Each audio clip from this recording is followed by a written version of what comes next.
Hello to all my dear CA Foundation students. Today we are going to start with this chapter, Negotiable Instruments. It's going to be an in-depth study, but not as we do in the class, because the motive is that we just want to finish off the chapter in as less time as possible so that we can prepare it for the exam without missing out anything. So as I said, today the chapter that we are going to discuss is Negotiable Instruments, and this chapter is of a 14 marks chapter for your paper. So in this literally 1.5 or 2 hours video, we are going to cover up this 14 marks. Now, as I told you, the chapter is Negotiable Instrument. So instrument means what? Instrument is a document. And what is negotiable? Negotiable means it is transferable. So when I say negotiable instrument, what it means is it's an instrument which is transferable.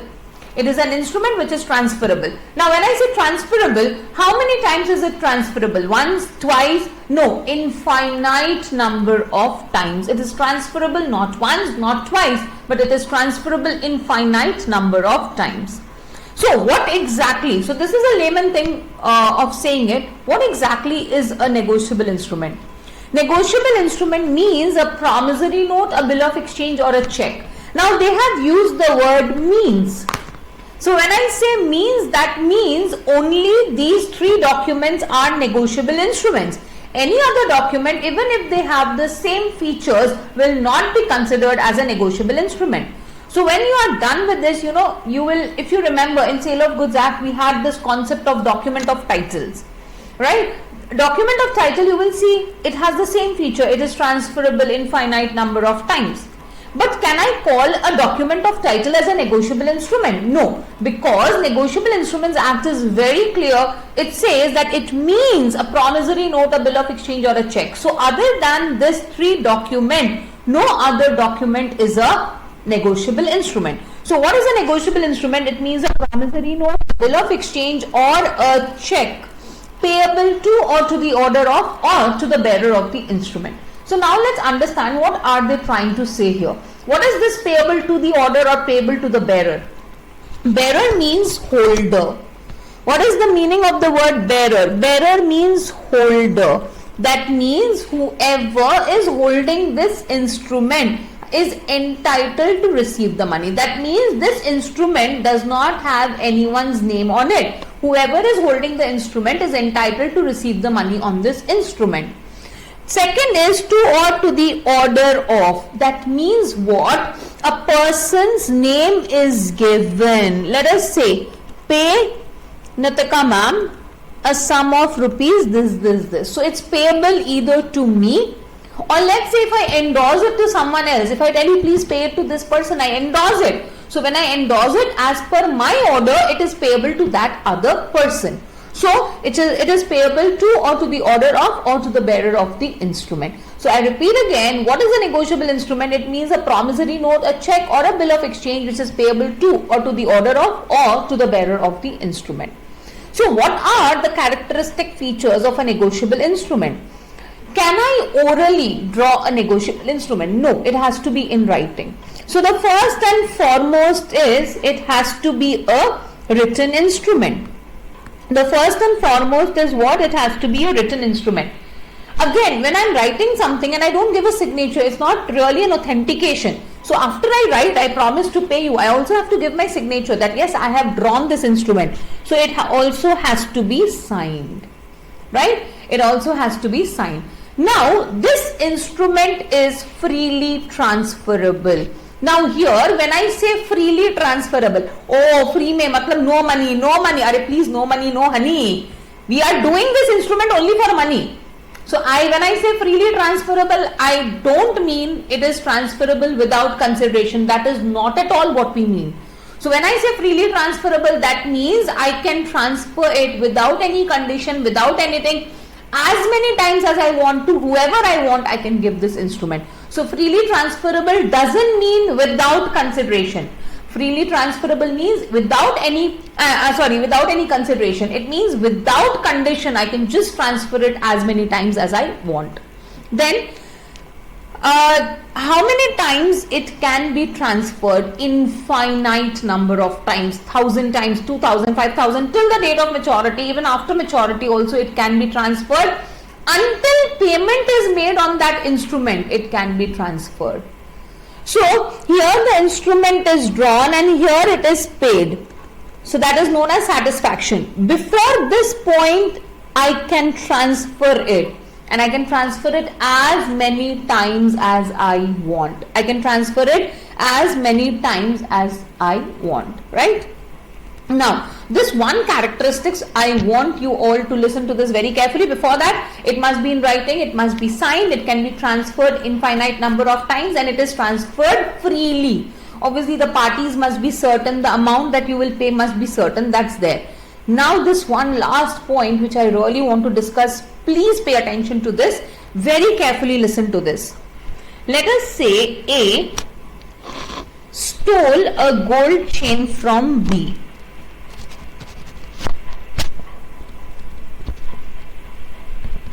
Right? A stole a gold chain from B and he goes and gives this chain to C. Let's say sells it to C. We have already discussed this. So please give just 1 minute, give it a thought. Where had we already discussed this? We have already discussed this. Those who are able to answer, one clap for you, one pat for you.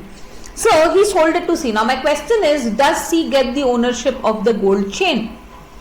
If the seller's title is defective, the buyer also gets a defective title. Here, who is the seller? A is the seller. Is seller's title clear? No. Seller's title is defective. Does he have the right to sell? No. Stolen goods. So his title is defective. Will C get the ownership of this chain? Absolutely no. When A's title is defective, obviously C's title will also be defective. If you remember, nemo dat quod non habet. That means if the transferor's title is defective, the transferee will also get a defective title. That means if A does not have the right to sell, even C will not get the ownership of the goods. Now let us say A stole a check from B.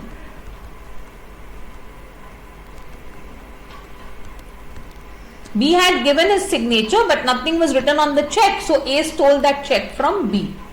Now what happened? No, he had to pay some money to C. So what he did, he fills up the check and gives it to C. So he endorsed the check to C.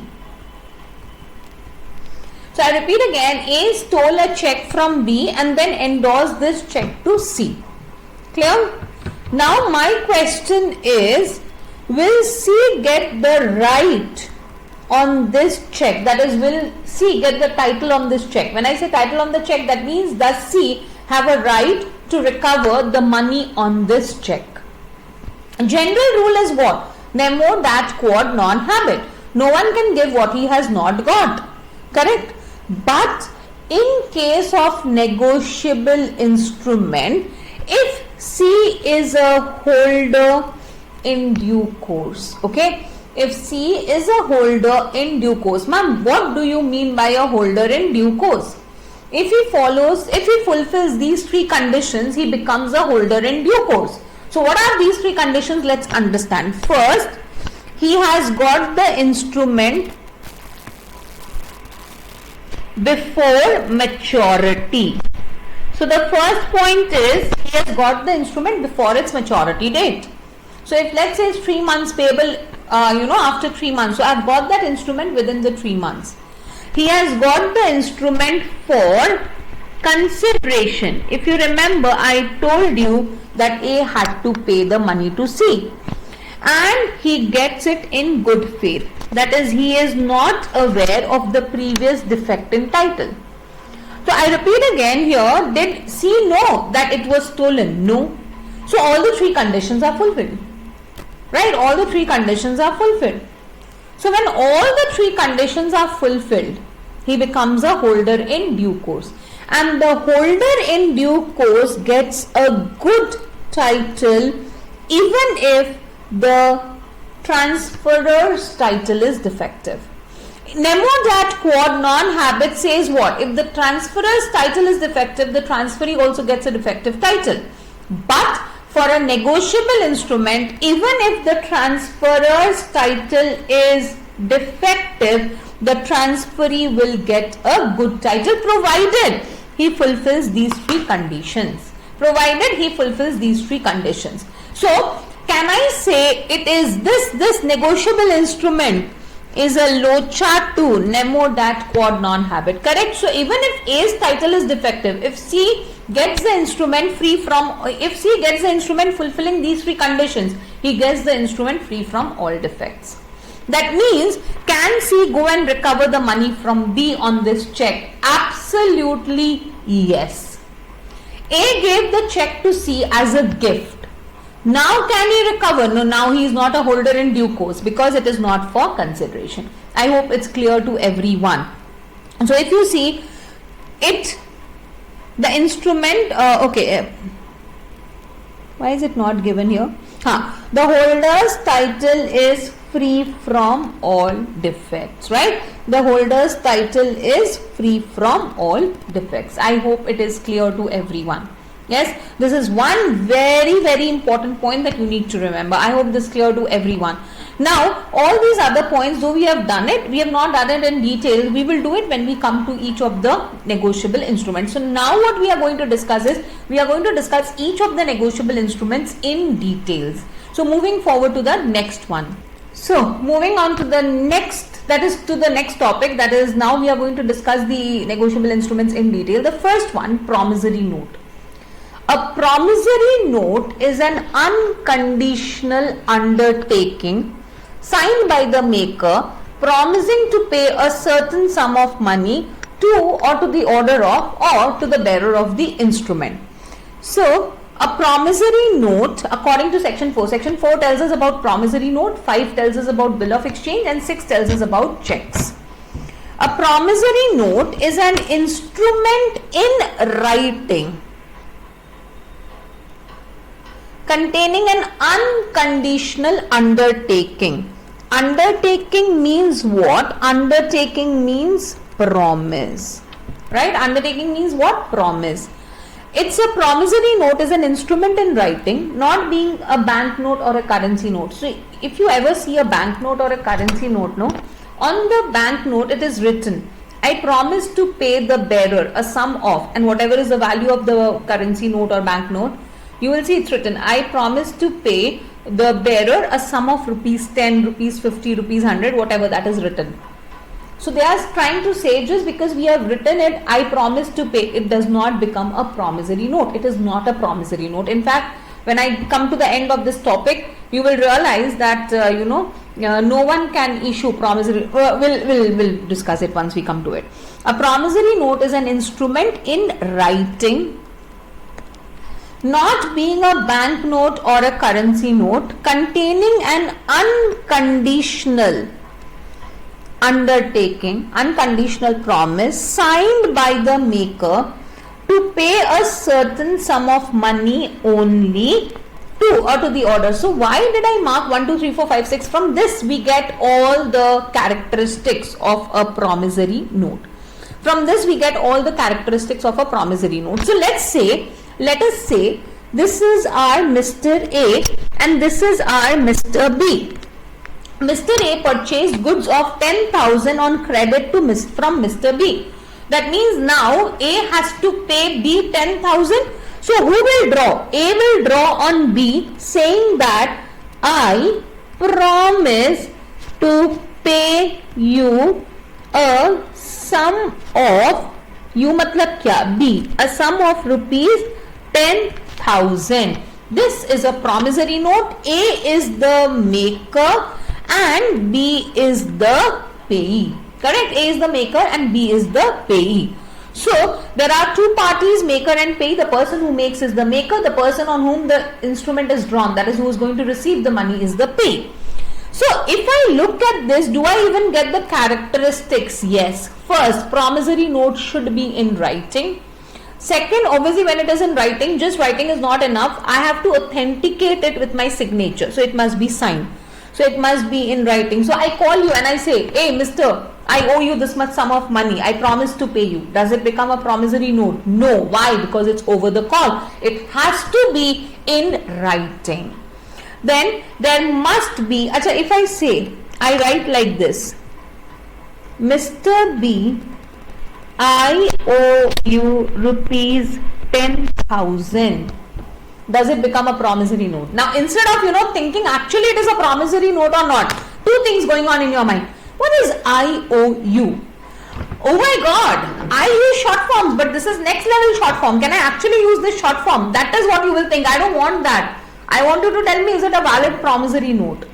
See here, he has acknowledged that yes, this language works, is absolutely okay.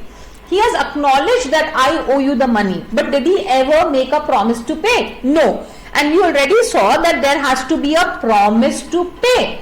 So just an acknowledgement of debt is not enough. If after this he adds, I promise to pay you this 10,000 or whatever on this date, then is it a valid promissory note? Yes. So there must be a promise to pay. There must be a promise to pay.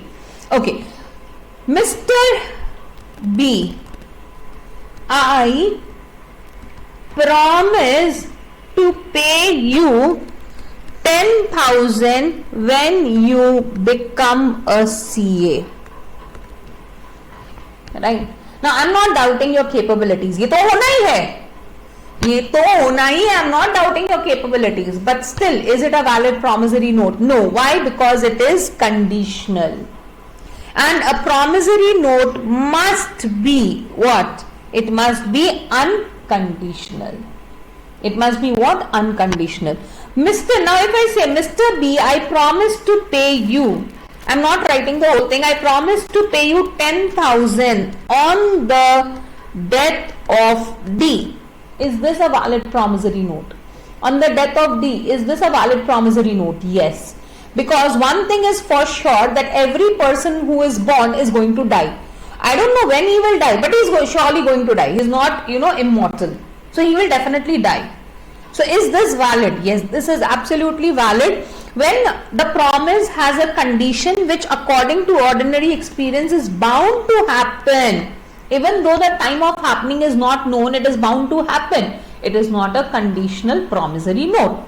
So is it a valid promissory note? Yes. But now I say, provided he leaves me in funds. That means he gives me money. That means when he dies, I'm going to get money after his death. Now we know he's going to die, that is for sure. But do we really know that after he dies he's going to leave money for me? No. So tell me, is this a conditional note? Yes. Is this valid? No. So I repeat again, it must be in writing, it must be signed by the maker, there must be a promise to pay, and the promise must be an unconditional promise. Next one, it must be signed. We already discussed that. It must be, okay, I say, I promise to pay you rupees 10,000 and deliver a white horse. I promise to pay you 10,000 and deliver a white horse. Is it a valid promissory note? No. The promise must be to pay money only. The promise must be to pay money only. Okay. If I say, I promise to pay you 10,000 after deducting all money you owe me, is it a valid promissory note? No. The sum must be certain sum of money. The sum must be a certain, it should not be open to contingent additions or deletions. But if I say I will pay you 10,000 along with interest at the rate of 10% per annum, is this valid? Yes. However, if it is easily ascertained, then in that case the promissory note is a valid promissory note. I promise to pay B 10,000. Who is B? No one. Doesn't exist.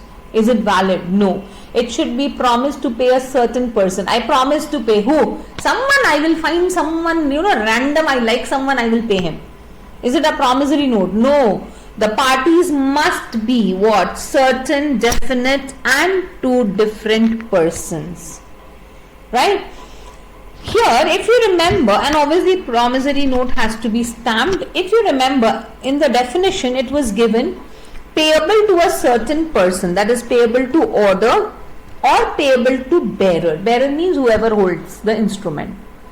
However, RBI has very specifically given that other than government, no one can issue promissory note payable to bearer.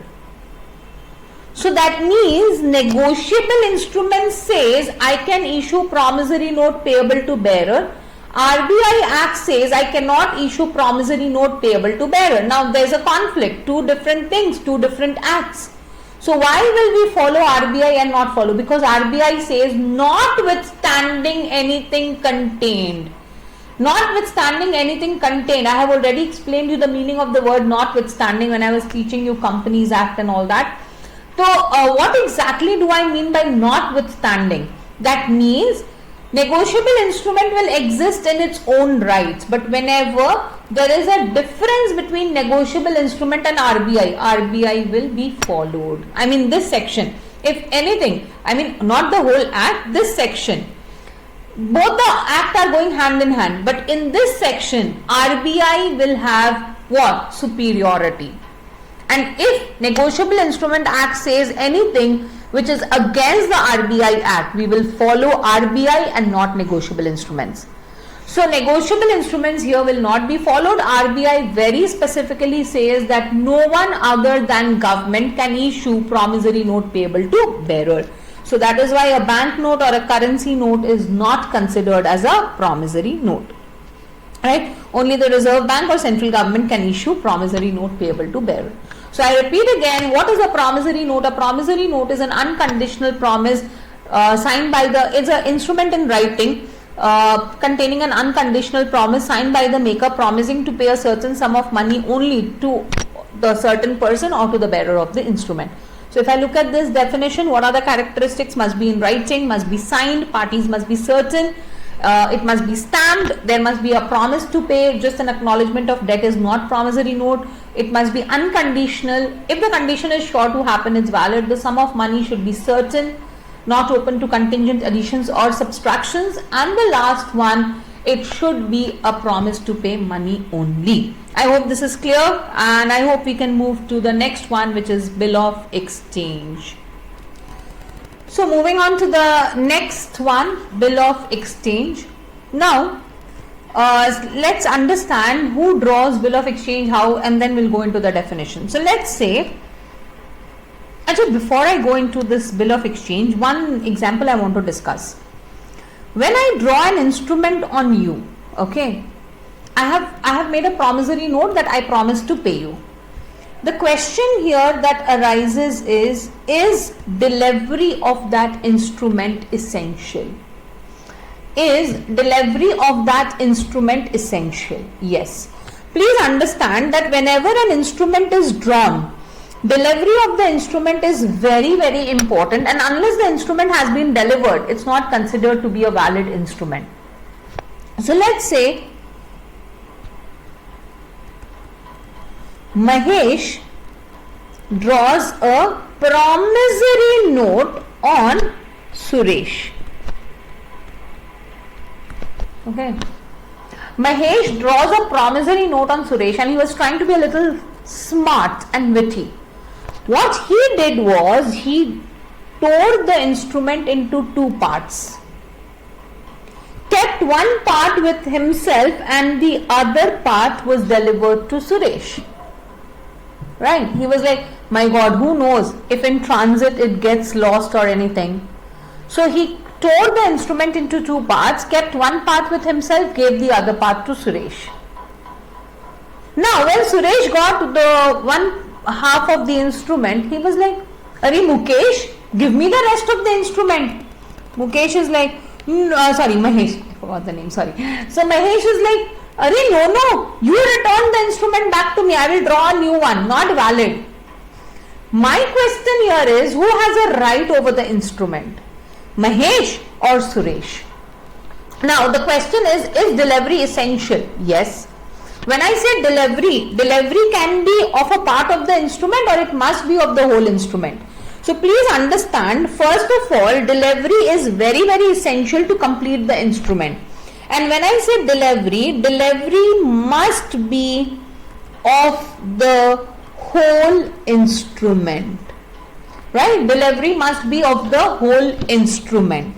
Now here, when Mahesh delivered one part of the instrument and kept one part with himself, was the delivery valid delivery? No. Why? Because it was delivery of a part. If the delivery is not a valid delivery, can we say the instrument is not a valid instrument? Yes. If it was a valid instrument, Suresh would have a claim over it. But if it is not a valid instrument, who has a claim over it? Mahesh. So can Mahesh demand back the instrument or can Suresh demand the second part of the instrument? Mahesh has a right to demand back the instrument because the instrument is not valid because it was not delivered, and unless it is delivered, the instrument is not valid. And when I say delivery, it should be delivery of the whole instrument and not a part of it. I hope it's clear to everyone. Yes. Now moving on to the next one, bill of exchange. So what exactly is a bill of exchange? Let us say C sold goods on credit to D. Correct? C sold goods on credit to D. So who must pay? D must pay. Who draws? Now if it was a promissory note, who would be drawing it? D would be drawing it. But in bill of exchange, it's not D who draws it, but it is C who will draw it. C draws the instrument on D that pay me the money. So how the instrument would be, Mr. D, pay me rupees 10,000 on this date, whatever. So here, instead of the debtor making the instrument, who is making the instrument? The creditor.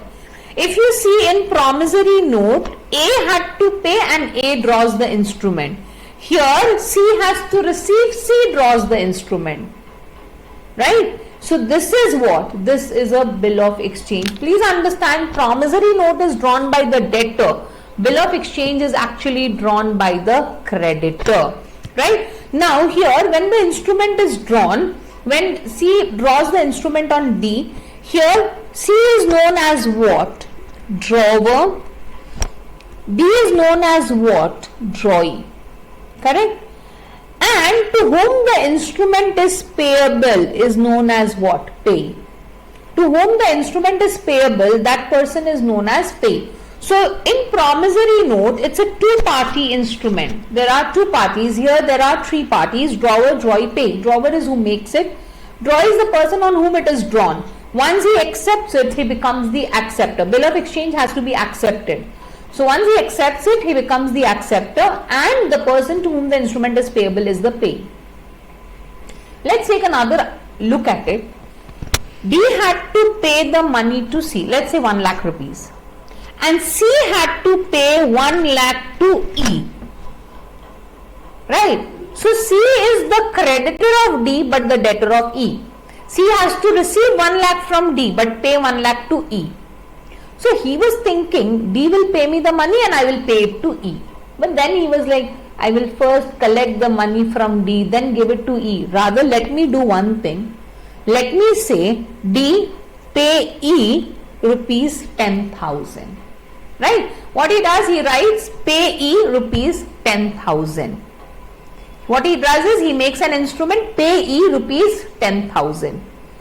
So when he says pay E rupees 10,000, is the instrument payable to C? No. So E is what? The pay here. But when it was pay me, in that case payee was C himself. That means, can I say, in some cases the drawer and payee may be the same, and in some cases they may be different. When he draws the instrument on pay me, when he writes pay me rupees 10,000, rupees 1 lakh, I said whatever, then payee and drawer is the same. But when he writes payee, then E becomes the pay, then drawer and pay is different. I hope it's clear to everyone. Let's see the definition. So a bill of exchange is an instrument in writing containing an unconditional order signed by the maker directing a certain person to pay a certain sum of money only to or to the order of or to the bearer of the instrument. So if I look at this definition, can we say almost the same points are here? Correct? Almost the same points. But there is only one difference, that was promise, this is order to pay. So the characteristics are literally the same. It must be in writing, signed by the maker, parties must be certain, some must be certain, it should be only money, it should be unconditional, everything is same.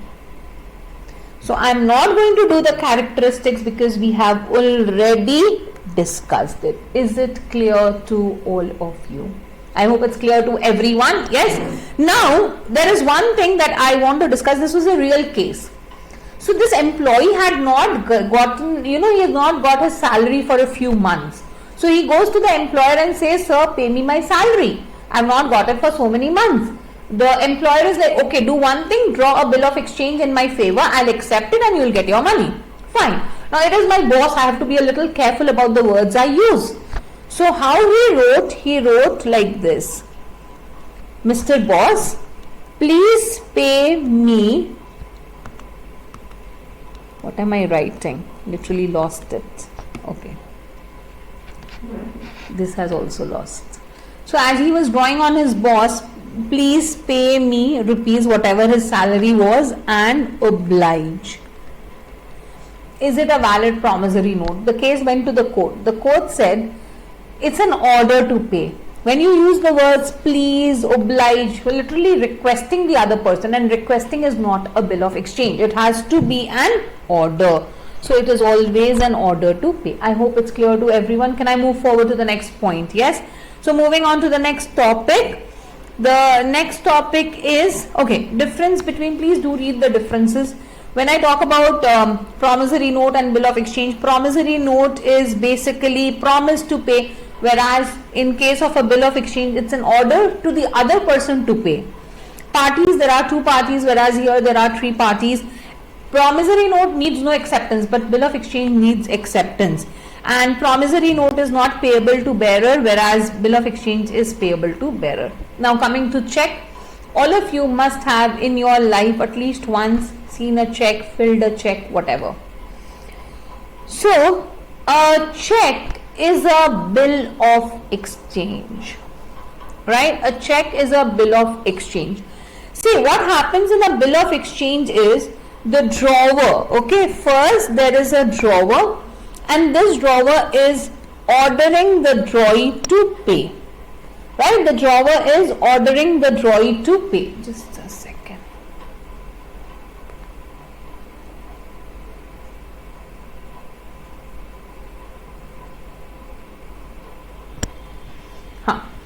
Drawer is ordering the drawee to pay. Now always remember, a check, in a check, the drawee is always a banker. So let's say your banker, you have deposited 10 lakh rupees in your bank. Now you are drawing a check on your banker. That means he already owes you 10 lakh because you have deposited, he is your debtor for this 10 lakh. So when you draw a check on your banker, he already owes you this 10 lakh rupees and you are ordering him to pay this money either to you or to someone as per your directions. So a promissory note, a check is a bill of exchange drawn on a specified banker. So please understand, a check is always a bill of exchange. So when I say a check is a bill of exchange, that means There would again be three parties: drawer, drawee and pay. So a check is a bill of exchange drawn on a specified banker, not expressed. So check is a bill of exchange drawn on a specified banker. So please understand here, the drawee is always a banker. Now before I go into this, let's see here. So I have an account with HDFC Bank and I have to pay you, let us say, a sum of rupees 1 lakh, right? And here I will give my signature. So this banker is the drawee. You are receiving the money, so you are the pay. And since I am drawing the instrument, I am a draw. I don't have an account with HDFC. Can I draw a check on HDFC? Please pay. What? I have an account, I don't have money. Do you think they will pay? Oh, yo, chumma, they will pay. They will say, did you give me the money to pay? So, only when I have deposited money with them, so they are basically paying my money only as per my order.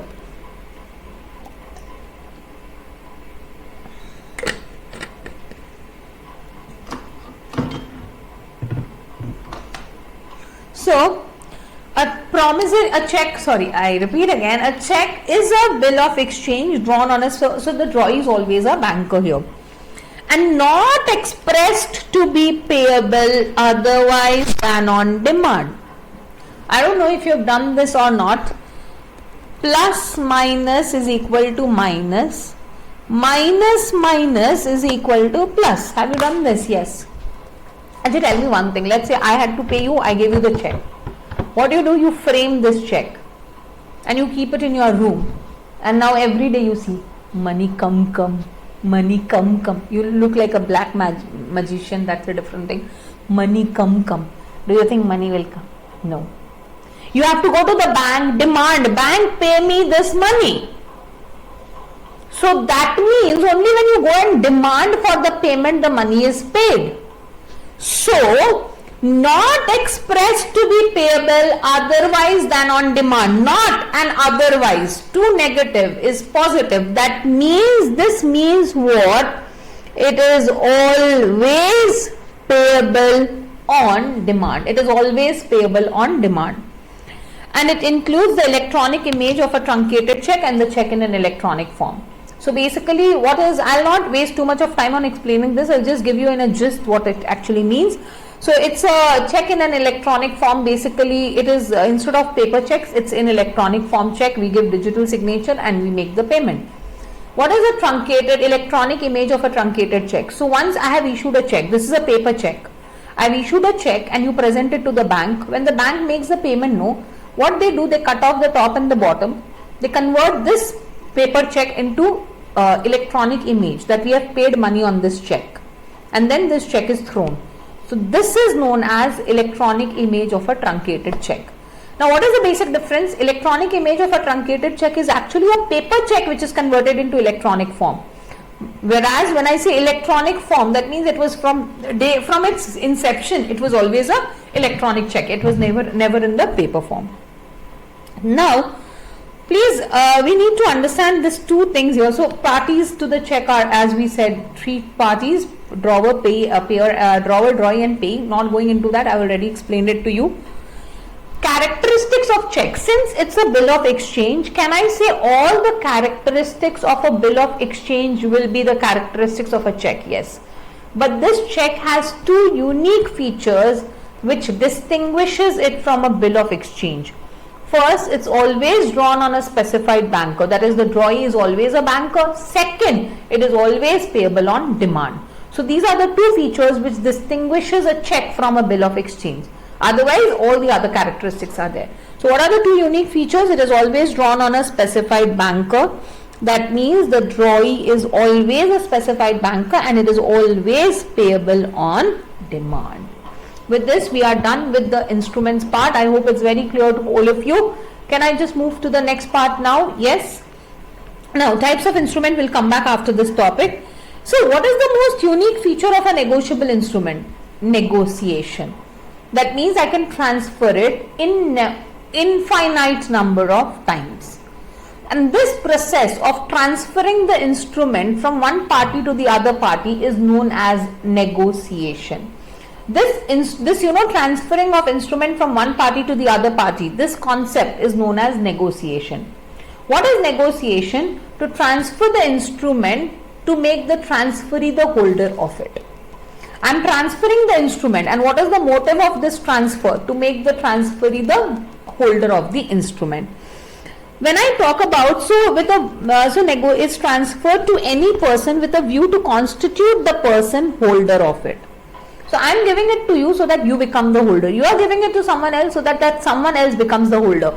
That someone else is giving it to someone else so that someone else becomes the holder. So the motive of negotiation is that I am giving it to you, and the motive behind giving it to you is so that you become the holder of the instrument. I hope it's clear to everyone. Moving forward, how can negotiation be done? How can negotiation take place? Negotiation can happen either by delivery, just by delivery, or by negotiation and delivery. I repeat again, negotiation can happen either just by delivery or by endorsement and delivery. So what exactly is by delivery? What is negotiation and delivery? Let's understand this. Let's say I have an instrument and no one's name is given on the instrument. That means it's payable to bearer. Now I want to give this instrument to you. Do I have to write your name, or if I just hand it over to you, it's enough? If I just hand it over to you, it is enough. If my name was written, that pay, Nitika, or order, then I would have to write your name to transfer it. But since nothing was written on it, can I just hand it over to and make you the owner? Yes. So when the instrument is a bearer instrument, when the instrument is a bearer instrument, we don't have to write anyone's name on that instrument. I can just hand it over to you and the negotiation is done. If I put it in simple term, negotiation means I am giving the instrument to you, you are giving it to someone else, we are just transferring it. If the instrument is payable to bearer, since no name is given, I can just hand it over to you, you can just hand it over to anyone you want, we don't have to write anyone's name. So if the instrument is a bearer instrument, it can be negotiated only by delivery. Right? It can be negotiated just by delivery. We don't even have to write anyone's name on it. But let us say if on the instrument it is written pay, Nitika, or order. Unless I endorse it, unless I give that authority to someone else to receive money, will that person become the holder? No. When my name was not given, it was okay, I just gave it to you, you became the owner. But when my name is given, unless I give the authority to someone else for this money, you cannot get it. So for that, it is important that my authority must be given to that other person that you can receive the money on this instrument. This is known as, so how will I do it? I will do it by signing and writing someone's name. This is known as endorsement. This is known as endorsement. I hope it's clear to everyone. What exactly do I mean by endorsement? Endorsement means to write something on the instrument. To write something on the instrument. So I wrote my name, I wrote the other person's name. To write something on the instrument or on a separate sheet of paper called the along, which is attached to the instrument. So one thing is very clear, that I have to write on the instrument. So this is when the instrument is payable to a particular person. Unless that person gives the authority that yes, please pay the money to this other person, it is not negotiated. So in that case, I have to sign and I have to write the other person's name. This act of signing, this is endorsement. Is it clear to everyone? This act, my act of signing, this act of signing is actually endorsement. I hope this is clear to everyone. Now let us understand concept of delivery here. Let's say A draws an instrument, endorses an instrument to B, right? A endorses the instrument to B.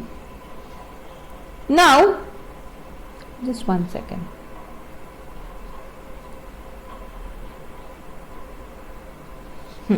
A endorses the instrument to B. Now what happened is,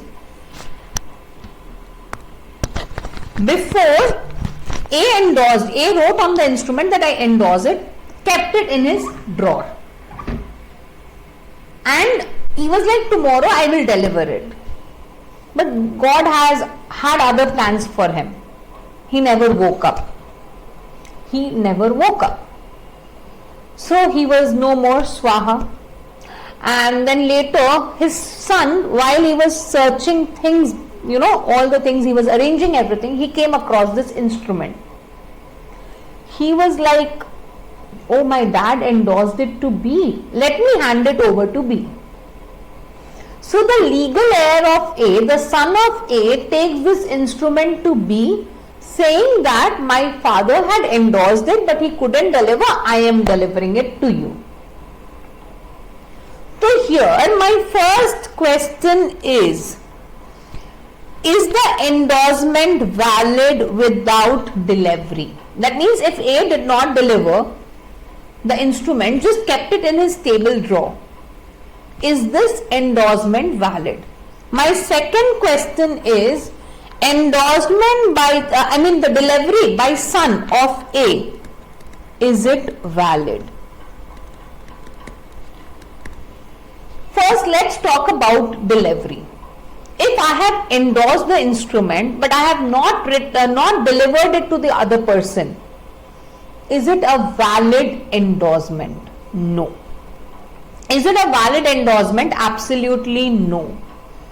Unless the instrument is delivered. Unless the instrument is delivered to the other person, the endorsement is not valid. Unless the instrument is delivered to the other person, the endorsement is not valid. So if I don't deliver it to the other person, it is not a valid endorsement. I hope till this point it is clear to everyone. It is not a valid endorsement. Now, if A had written it, kept it in his table drawer but never delivered it to B, is it a valid endorsement? No. Is it a valid negotiation? No. Can B recover the money on the instrument? No. Can A ask someone else to deliver it on his behalf? Like he endorsed it, he says to his agent, can you please deliver it? Is it valid? Yes. So can any other person deliver on behalf of the endorser? Yes, if the endorser has given the authority. Now comes this question. On the death of A, the son of A wants to deliver the instrument. It was already endorsed. He had already signed it. But he did not deliver it. So A's son wants to do it. Is it valid? Absolutely no. Delivery must be completed only by the person who endorses. He can authorize someone else to do it on his behalf and only then that other person can do it. The son was never authorized. So the delivery is not valid. So please understand, first of all, negotiation can never happen without delivery. Delivery is absolutely mandatory. Delivery should be done by the endorser only. If not delivered, not valid. Correct? Then, can any other person deliver? Can any other person deliver? Yes, but only if the person is authorized. Is it clear? I hope it's clear to everyone. Yes? A and B have a common banker. Okay? A A's check was given to the banker. Banker was holding on behalf of A, the check of A. Now what A did was, A endorsed it to B. B also had the same banker. Now A goes to the bank and tells them, you are holding the check. Goes to the bank and tells them, you are holding the check for B and not me. Is it a valid delivery? Absolutely. If you remember, if you have done it in Sale of Goods Act, constructive delivery. So is it a valid delivery? Absolutely. That means what? The next point, the delivery may be actual or constructive, and even if it is a constructive delivery, it's absolutely valid. But unless delivery, and please let me tell you, this questions on delivery very important from exam point of view. Institute asks you these questions, so you should be very clear with it. Is it clear to everyone? And obviously the last one, the delivery must be of the whole instrument, right? Delivery must be of the whole instrument. I hope it's clear to all of you. Now when I come to endorsement, even though this is not there in your syllabus, but I want you to understand something. Okay?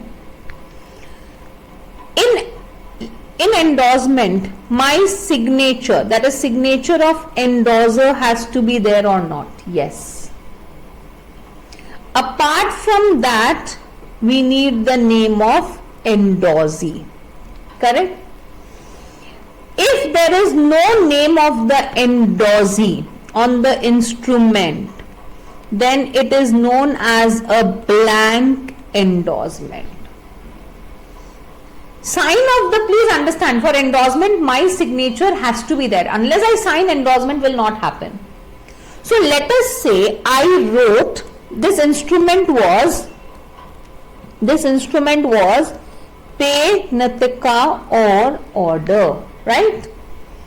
I wrote on this instrument, I wrote Nitika, my signature. The moment I sign, it's an endorsement. The moment I sign, it's an endorsement, right? But I did not write anyone's name, right? So signature of endorser is there, name of endorsee is not there, right? Signature of endorser is there, but name of endorsee is not there. This is a blank endorsement. Now I just gave you my signature, but I did not write your name. I give it to you. Now do you have to sign it and give it to someone else, or can you just hand it over to someone else and give it to him? You can just hand it, because your name is not there on the instrument. Do you have to sign again on the instrument, or you can give it without signing? It's your choice. If you want to sign, you can sign. But do you have to sign, or can you just give it to anyone else? You don't have to sign, you can just give it to anyone else. Right? Without signing also, you can just give it to anyone else. That means what? The moment I make a blank endorsement, the instrument again becomes a bearer instrument. I repeat again, the moment I give a blank endorsement, please understand the instrument again becomes a bearer instrument. Correct? Now, on the other hand, I sign the instrument, and on that also I write pay you or order. That means now this instrument is payable as per you or as per your to you or as per your order. So here name of, sign of endorser is also there, name of endorsee is also there. Correct or not? This is known as full endorsement. Now if you want to endorse it to someone else, can you just hand it over to him, or you have to write his name? You have to write, you have to sign it. So this again makes the instrument an ordered instrument. Matlab what? If I have written pay you or order, now you want to endorse it to a third party. So can you just hand it over to the third party, or your signature has to be there? Your signature has to be there because it's now an order instrument. I hope this is clear to everyone. I hope negotiation, importance of delivery and the types of negotiation, endorsement is clear to everyone. Yes, I hope it's clear. Can I move forward to the next topic? Yes. So moving on to the types of the instrument. So the first one, bearer and order instrument. So what is a bearer instrument and what is an order instrument? Bearer means there is no name of the pay. Right? Bearer means what? There is no name of the pay. So either we had drawn that instrument as a bearer instrument, right? That means when it was originally drawn, I did not write anyone's name on that instrument. It's a bearer instrument. Or endorsement. Endorsement was a blank endorsement. See, if it is a blank endorsement, that is I sign but I don't write anyone's name, the instrument becomes what? The instrument becomes a bearer instrument again. So see what is given here.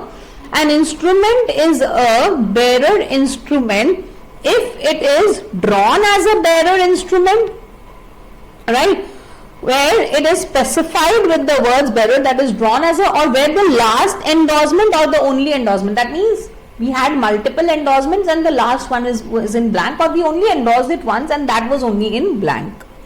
And what is order instrument? It is payable to a person or to a order of that person. So if I say pay you or pay you or order, this is what? Order instrument. If I just write pay you also, that is also absolutely valid, right? That also makes the instrument order. Can I now move forward? Yes. Inland instrument. So there was one question this term, September, from inland instrument only. For inland instrument, two conditions have to be fulfilled. First is it has to be drawn in India. This is mandatory. This is absolutely mandatory. It has to be drawn in India, right? And out of this two, any one point has to be fulfilled. First is it has to be drawn in India, which is mandatory. And apart from that, any one of these two should be fulfilled. And it should be made payable in India, or it must be drawn on a person resident in India. So that means to become an inland instrument, there are two conditions. First, you are drawn in India and made payable in India. Or second, you are drawn in India and drawn on a person resident in India. If any one of the two conditions are fulfilled, you are. So basically, one is mandatory, it has to be drawn in India. And it can be made payable in India or drawn on a person resident in India. Either of this works. So, to become an inland instrument, I should be drawn in India and made payable in India, or I should be drawn in India on a person resident in India. I hope this is clear to everyone. What is a foreign instrument? Anything which is not inland. It's drawn outside India, or it is drawn in India but payable outside India, drawn on a person resident outside India. If you are a inland instrument and you are endorsed outside India, you will still be an inland instrument. So basically the whole point is once an inland instrument, for life inland instrument. Once an inland instrument, for life an inland instrument, right? So I repeat again, even if the instrument is endorsed outside India, you are still considered as an inland instrument. Foreign instrument is one which is not an inland instrument. So it's drawn outside India or drawn on a person, drawn in India but made payable outside India, made on a person resident outside India, whatever. What is the liability of the maker and everything? For the maker or drawer, let's say he is making or drawing it in Australia. Whatever the rules of Australia, that will apply. So it is by the law of the place where the instrument is made. And for the other parties, where the instrument is payable, that is for the endorser, acceptor, what laws will apply? For the place at which the instrument is made payable, but for the drawer, the place where the instrument is made. Can I move forward to the next one? Yes. Inchoate and ambiguous instrument. What exactly is an inchoate instrument? Have you watched movies? Movies everyone has watched, है ना? तो बड़ा dramatically they will show. So let's say the hero falls in love with a rich girl. Super rich. Rich is nothing. I mean, saying just rich is not good, because super duper rich kind of. So when the father of the girl or the brother of the girl, whoever is there in the movie, comes to know, they'll call the hero. And they'll give all this dialogue. ये लो blank check, मेरी बेटी को छोड़ दो, जितने पैसे चाहिए भर लो. So I really wonder, how do I know what is there in your account? कितना भरूं? ये तो bounce हो जाएगा check. And section 138 will be covered then, correct or not? Due to insufficiency of funds. So when they give you that blank check without filling any amount, ये लो blank check, जाओ जो कर, जितना पैसा चाहिए ले लो, मेरी बेटी को छोड़ दो.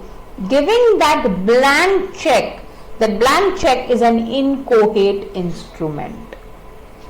So when I say inchoate instrument, my first question is, the signature of the drawer, is it there? Yes, obviously. Imagine you are giving me a blank check without signing it. I will sit and do this only. हो गया. That check has no value only then though. So your signature has to be there. But other information will be partially or wholly missing. Let's say he just gives a signature and just gives a check without filling any amount, without filling your name. That is inchoate. Or he has filled an amount, but he did not write your name. Inchoate instrument. Now the question that arises here is, what is the validity of this instrument? Is it actually a valid instrument or it is not a valid instrument?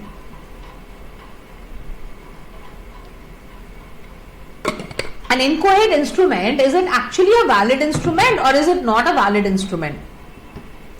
Actually, if you just go and present it, no money is written, no name is written, banker, bhaiya, give me money. Banker will say, where is the other information? I don't know his bank account balance. No, you tell me how much balance he has, I will fill in. So can you do that? No. But if you fill in the details and take it to the banker has to pay or not? Yes. So if before presenting, if the instrument is filled, the instrument will become a valid instrument. If before you present that instrument, if you fill up the instrument, all the informations if you fill, the instrument will become a valid instrument. Is it clear to all of you? Yes. Now there is this one very interesting case that I want to discuss with you all. What is the liability of the instrument for the holder in due course? Please let's understand this. Okay? So I will discuss this with one case. So let's say A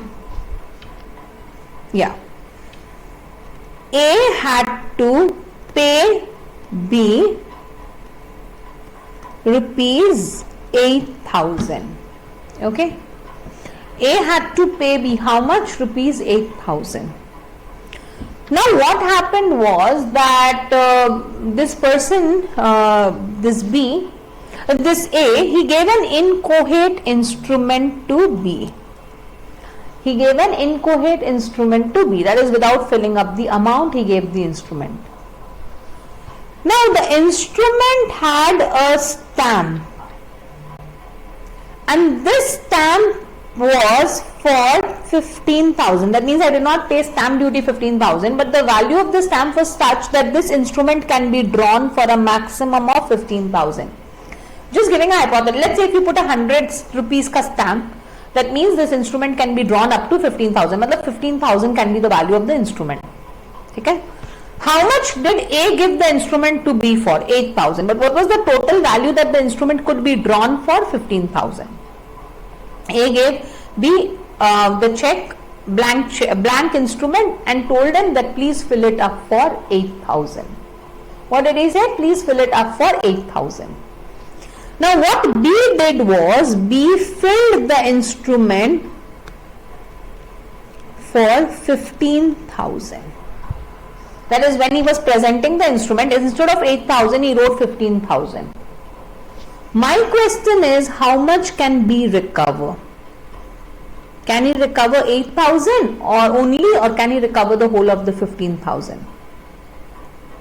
Let's see what's given here. Let's see what's written here. Okay? The holder cannot recover the amount in excess of the amount intended to be paid. That means what? When the instrument was given to him, it was decided that we will pay only this much amount.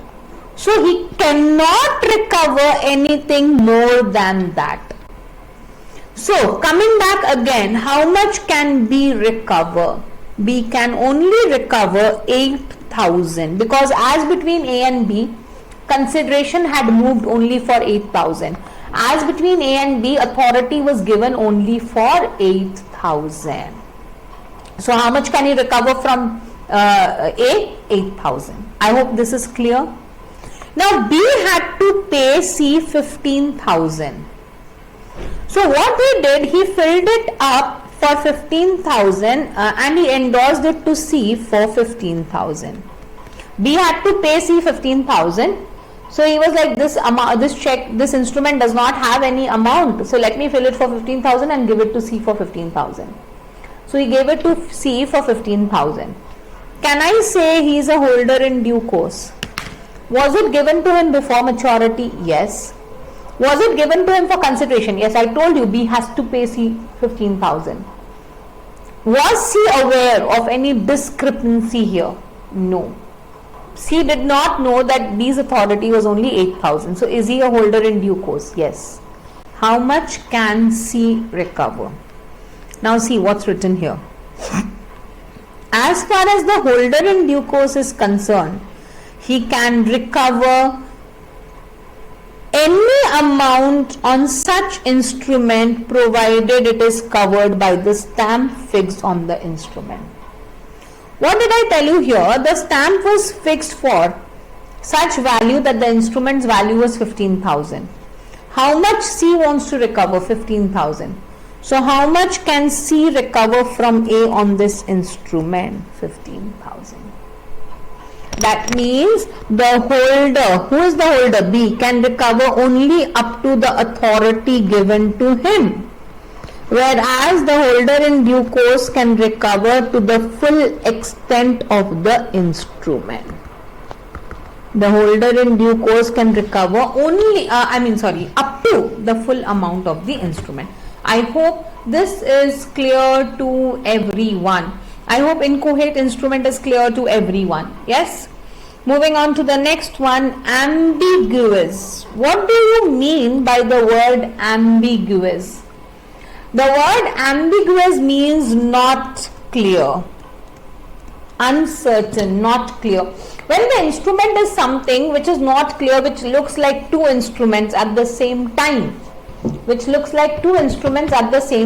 call it as an ambiguous instrument. Okay, so let us say I can never, so when I have drawn an instrument which looks like both promissory note and bill of exchange. Ma'am, what if it looks like bill of exchange and check? It can never look like check because check has a very specific format.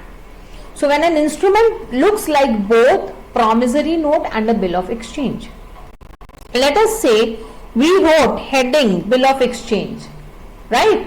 The name of the instrument was given what? Bill of exchange. And we wrote, I promise to pay you. When you write, I promise to pay you, it is a promissory note. So the name of the instrument was bill of exchange, but it was drawn as a promissory note. So the name of the instrument was bill of exchange, but we draw it as a promissory note. This is an ambiguous instrument. When an instrument may be construed as either a promissory note or a bill of exchange. Now, how will I treat it? So, whoever is the holder, he will decide. Whoever is the holder, he will decide. We will tell him that you decide. You want to treat it as a bill of exchange or a promissory note. And once he decides, I'll treat it as a promissory note, it will now henceforth be treated as a promissory note. Or if he decides, no, I'll treat it as a bill of exchange, henceforth the instrument will be treated as a bill of exchange. So when it be construed as either a promissory note or a bill of exchange, the holder may at his election treat it as either, and the instrument shall be thenceforward treated accordingly. So the holder decides, and once he decides, that will be what the instrument will be treated as. Is it clear to everyone? Yes? In this I want to discuss just one example with you all. So I'll talk about a fictitious instrument. Okay. A draws a bill of exchange on B. Right? A is the drawer, B is the drawee. A draws a bill of exchange on B.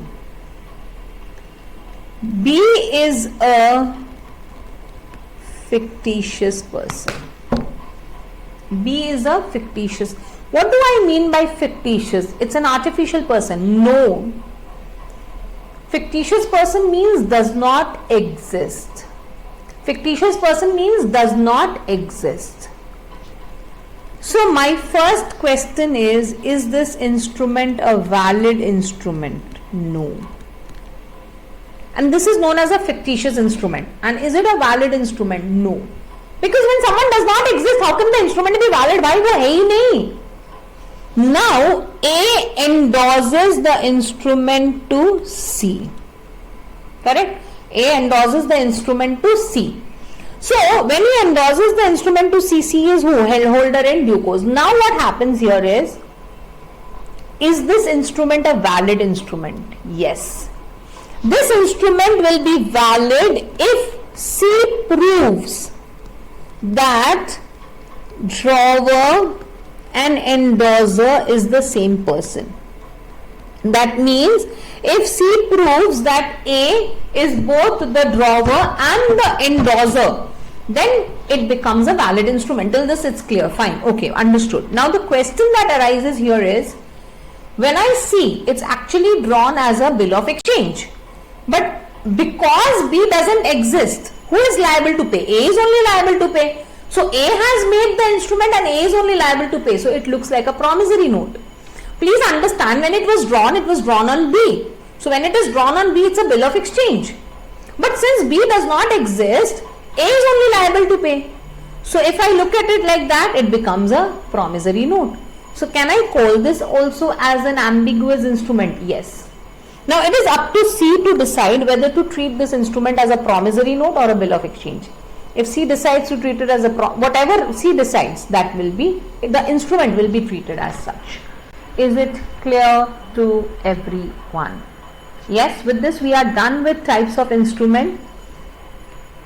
Now this dishonor of check due to insufficiency of funds, I have done a very separate video on this topic in details, and at the end of the video I'll attach the link of this this lecture also at the end of the video. Please go and see it from there. I'm not doing it again. So moving on to the last portion of this chapter, which is presentment. So what exactly is presentment? What is presentment of the instrument? Presentment means to show that instrument to the other person. So as I said, presentment basically means to show the instrument to the other party. For example, I want payment on the instrument. So unless I will show you the instrument and I will tell you, please give me payment on this instrument, will you give it? No. Again, if an instrument has to be accepted, like for bill of exchange, it has to be accepted. So for that acceptance, I have to show you the instrument only, then you will accept, correct or not? So then also the instrument is presented. Now before I go into the concept of presentment, there are two things that I want to, there is this one thing that I want to talk about. Maturity. An instrument may be payable after date or after sight, right? An instrument may be payable after date or after sight. So let's say an instrument is drawn on 1/1/2024, payable after 3 months after date. So after date means the maturity of this instrument will start from the day the instrument has been made. Here the instrument is made on 1/1/2024, right? The instrument is made on 1/1/2024. So the instrument will be payable From here 3 months, that means 4/24 and plus 3 days grace. So 4/4/24 the instrument will be payable. But when I say the instrument is payable 3 months after sight, I will not start counting the date from 1/1/2024. After sight means the day the person sees, the other party sees the instrument. For example, for every instrument it's different. So for example, bill of exchange. After sight means the day it is accepted. The day it is accepted. In case of promissory note, after sight, what it means, promissory note does not need any acceptance. So what do I mean by after sight in case of a promissory note? Let us say I have drawn a promissory note on you, I give it to you because delivery is important. Now after I give it to you, you will give it back to me. When you give it back to me and I see, from that day starts the maturity. From that day starts the maturity. Correct? So when the instrument is payable after sight, it is very important that the instrument has to be accepted, or the instrument must be seen by the person, the drawer, only then, the maker, only then starts the validity or the maturity period. So if let us say instrument promissory note is payable after sight, I draw it on 1/1 to you, on you, I give it to you, you give it back to me on 5, I see it on 5 and return it back. So on 5, from that day we will count the 3 months. I hope it's clear. My next question is, tell me, can I negotiate a excuse me.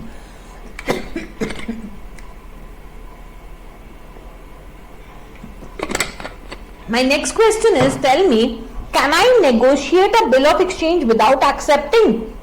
Or it can be negotiated or endorsed only after acceptance? It can be endorsed even without acceptance. So basically, let us say A draws a bill of exchange on B, right? A draws a bill of exchange on B.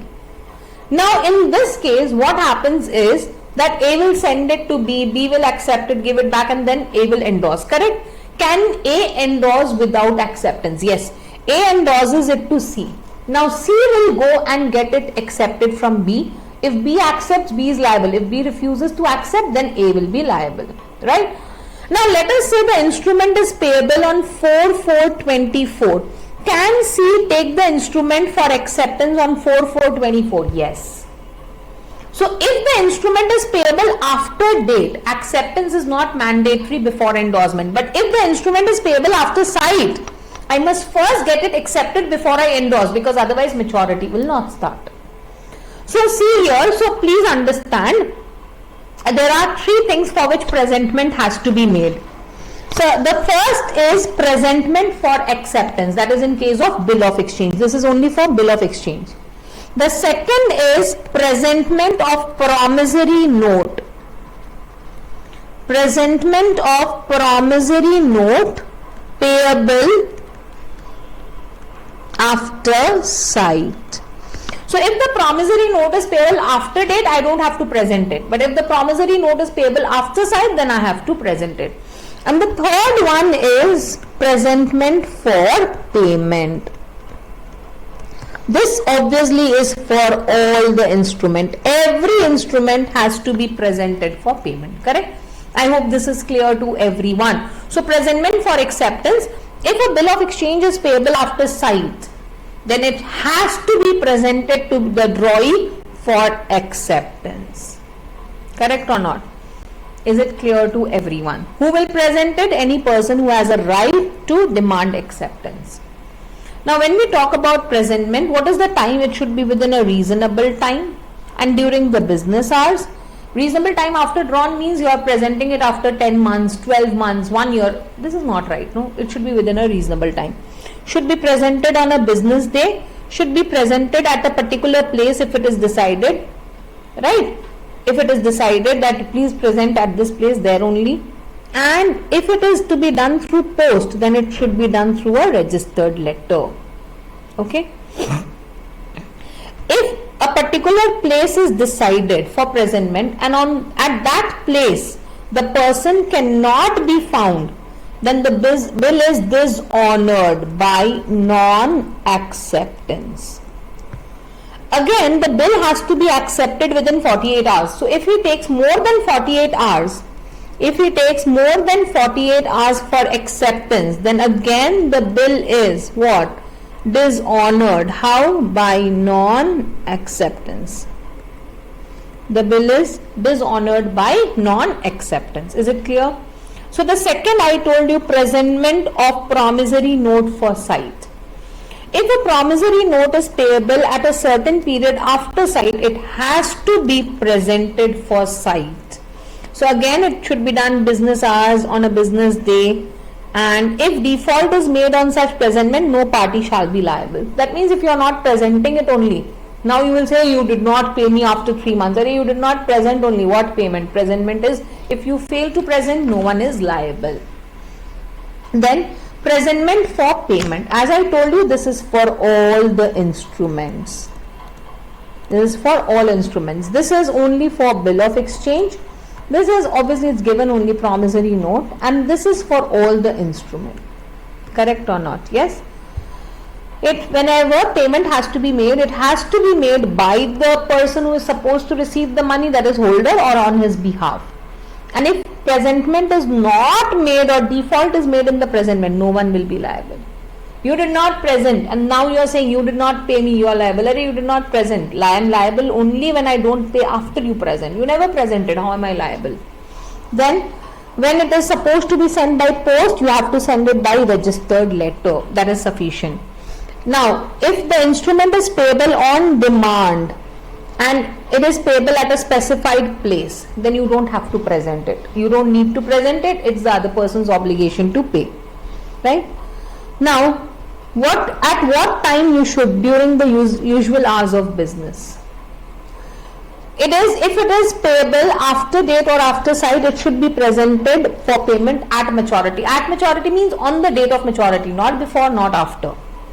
If it is payable by installment, so if today is the installment, after 3 days it should be presented. Next installment after. So every third day after the date fixed for the payment of each installment.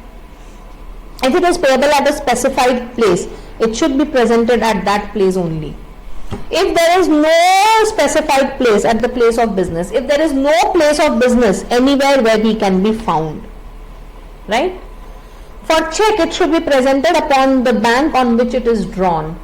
This bank is known as the paying banker, and the bank which collects the payment is known as the collecting banker. Right? It should be presented within a reasonable time. It should be presented within a reasonable time. It should be presented within a reasonable time. If it is payable on demand, it should be payable within a reasonable time once the instrument is drawn. It can be presented by a agent, but authorized agent if authorized, right? And it can be presented by the legal representatives if the drawee is dead. If there is a delay which is caused by circumstances beyond the control of the holder, then it will not. So if it should be presented within a reasonable time. Let's say you are taking it to present and you met with an accident, 2 months coma. So this is something which is not in my control. So this period will not be counted. Clear? Now moving on to the next part, rules for compensation. Let's say I draw an instrument of 1 lakh on you, and this instrument is dishonored. What all rights you have? First of all, can you claim this 1 lakh from me? Yes. Then let's say you had to get it noted, protested. So you spend some money, you have to give me notice. All this money you spend, can you recover that? Yes. So expenses. Plus you can claim 18% interest per annum. So rules for compensation: amount due plus any expenses incurred, right? Plus any expenses incurred, and interest at the rate of 18%. Interest from when? So let's say today was the maturity when you had to pay me, and you paid me here. So interest for this period. I hope this has helped you. With this, we are done with the Negotiable Instruments Act, and I will see you in the next video. Till then, happy learning and stay motivated. Thank you so much.